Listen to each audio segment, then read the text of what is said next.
வீடியோவோட background contrast, colour change or background blur single கிளிக்கில் magic mask use பண்ணி இந்த எல்லா சேஞ்சஸுமே பண்ணிக்கலாம். DaVinci Resolve ஓப்பன் பண்ணி டைம்லைனில் உங்களோட ஃபுட்டேஜ் இம்போர்ட் பண்ணிவிட்டு கலர் டேப் ஓப்பன் பண்ணிக்கோங்க.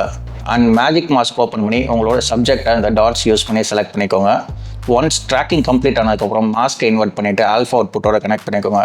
அண்ட் அந்த ஃப்ரெஷ் நோடில் எந்த சேஞ்சஸ் பண்ணாலுமே பேக்ரவுண்டில் மட்டும்தான் ரிஃப்ளெக்ட் ஆகும், உங்கள் சப்ஜெக்டில் ரிஃப்ளெக்ட் ஆகாது. ஃப்ரெஷ் நோடில் சேச்சுரேஷன் இன்க்ரீஸ் பண்ணிக்கிறேன் அண்ட் கான்ட்ராஸ்ட்டை தேவையான அளவுக்கு அட்ஜஸ்ட் பண்ணிட்டு பார்த்தோம்னா பேக்ரவுண்ட் கான்ட்ராஸ்ட் அப்ளை ஆகிடுச்சு. அண்ட் பேக்ரவுண்டோட கலரை பிளாக் அண்ட் ஒயிட்டாக சேஞ்ச் பண்ணோம் அப்படின்னா ஹியூ ஸ்லைடரை 0 பண்ணோம் அப்படின்னா பேக்ரவுண்ட் பிளாக் அண்ட் ஒயிட் மட்டும் அப்ளை ஆகிடும். சப்ஜெக்ட் எங்கேயுமே அஃபெக்ட் ஆகாது, பேக்ரவுண்ட் மட்டும் பிளாக் அண்ட் ஒயிட்டாக சேஞ்ச் ஆகிடுச்சு. அண்ட் சேம் கான்செப்ட் தான் பேக்ரவுண்ட் பிளர் இருக்கும். காசியன் பிளரை நியூ நோடில் அப்ளை பண்ணிவிட்டு ஸ்ட்ரென்த்தை தேவையான அளவுக்கு அட்ஜஸ்ட் பண்ணிட்டு பார்த்தீங்கன்னா உங்களுக்கு பர்ஃபெக்டான பேக்ரவுண்ட் பிளர் அச்சீவ் ஆகிடும்.